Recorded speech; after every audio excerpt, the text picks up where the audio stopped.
over the past few years, Capcom has definitely made some moves that have upset their player bases, but now they are doing it yet again, this time taking aim at PC game modding, saying developers should be concerned over mods that are considered offensive to public order and morals.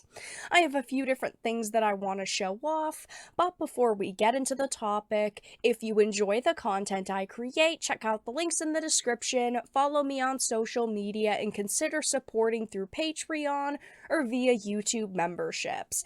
Now, you might be thinking to yourself, should it really matter if I mod my game or not to this company? And no, they should not care if there are mods out there, because mods have existed, they will continue to exist, and I should be able to do what I want with my copy of my game that I purchased. But unfortunately, that's not the way that Capcom views it. It says, in a move that's both concerning and unsurprising given the ongoing rise in anti-consumer rhetoric across nearly every industry, Capcom has officially declared their opposition to the concept of PC game modding, which is so absurd because there is such a massive group of people out there who just create the content, never mind the people that consume it. There are so many amazing modders out there that put so much time and work and effort into mods that, let's be honest, keep games alive. Look at something like Skyrim, okay? Skyrim would not be the phenomenon it is today without modding. It's just that simple. Capcom games as well. I mean, just look at all of the countless mods that are made for, like, Resident Evil titles. Just that franchise alone. I mean, modding is so massive. I love modding. I'm sure a lot of you love modding. And to hear a company just come out and declare their opposition to such a normalized at this point concept is just ridiculous. It says the Mega Man developer made clear their stance on the topic during their recent Capcom Open Conference, an industry-centric conference whereat attendees are provided by Capcom themselves with an in-depth look at the latest advances in the Resident Evil engine, which is further evolving to meet the challenges of various games genres such as Resident Evil 4, Street Fighter 6, Exoprimal, Ghost Trick, as well as being able to support new platforms. And then they hosted a panel on the topic of anti-cheat and anti-piracy measures in PC games, where they raised an alarm over the fact that PC games give a high degree of freedom, but they are also free to be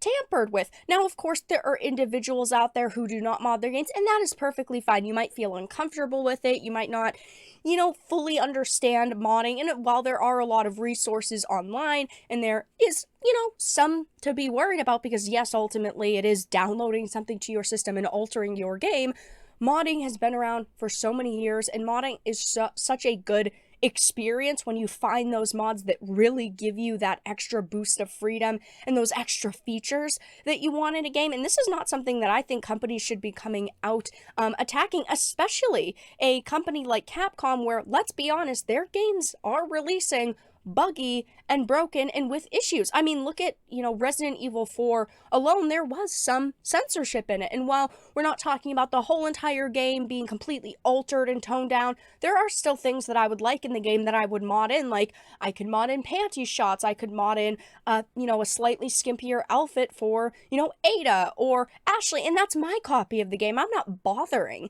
anybody by doing it, and that is the freedom that I think players should have. It is my copy of the game, it's my product, I purchased it, I should be able to do with it as I please, but instead they're coming out and demonizing modders and people who download mods. It says all mods are defined as cheats except when they are officially supported.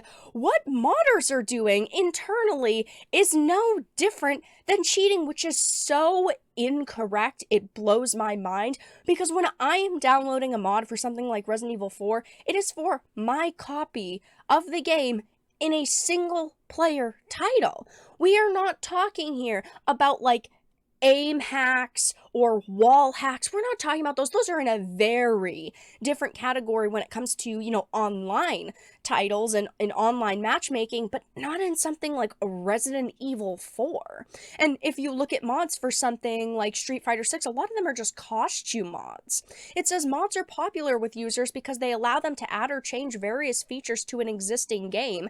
However, for the purposes of anti-cheat and anti-piracy, all mods are defined as cheats. And of course, they are getting absolutely destroyed over this take. There are so many people out there who think that this is just such an absurd stance to take, especially when Capcom, again, is kind of already on thin ice because over the past few years, they have definitely changed their approach to video games. And in the way that they're describing this, the reason why, not only because it's anti-piracy, but because they're concerned over mods that are offensive to public order and morals, it's not a company's place to judge what content I consume and if it's against my morals or not, or if it's offensive to public order.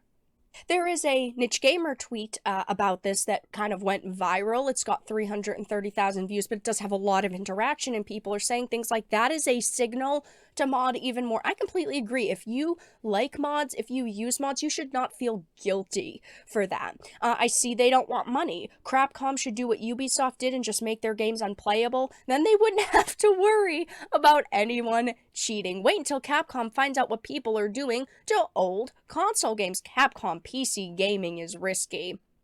Is Capcom worried about the morals of adding microtransactions to their games? And of course not, because that just makes them money. That's all they really care about.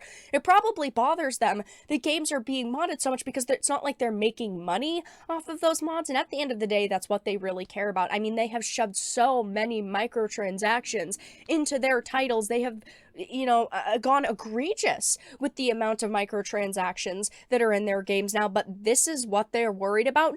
Not, trying to truly listen to consumers, maybe take a step back and go, you know what, guys, we understand the criticisms over our content over the past few years, the criticism over the microtransactions we've put into games, and we're really trying to adjust to what fans want and listen. Like, not a good response. No, instead they're going, what could we target now? Oh, player freedom. It's just such an absurd thing that they are talking about, that they are focusing on when, again, they're releasing games that are buggy and broken, and overall consumer confidence in them has definitely fallen off a cliff over the past few years. And I can't really say that I'm all that surprised that they're now worried about mods that are offensive to public order and morals, because Capcom is one of those companies that has upped the DEI initiatives at their companies. They definitely have been worried about getting that sweet ESG score up a little bit more over the past few years. But yes, now they are taking aim at PC game modding,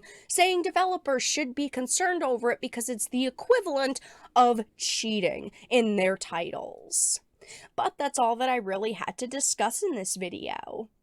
Let everyone know your thoughts in the comment section down below. If you enjoyed this and of course found it important and informative, make sure to give it a like, share it, and subscribe to the channel. And of course, if you didn't, make sure to give it a dislike. I appreciate your support either way, but I will talk to you all again in the next video really soon.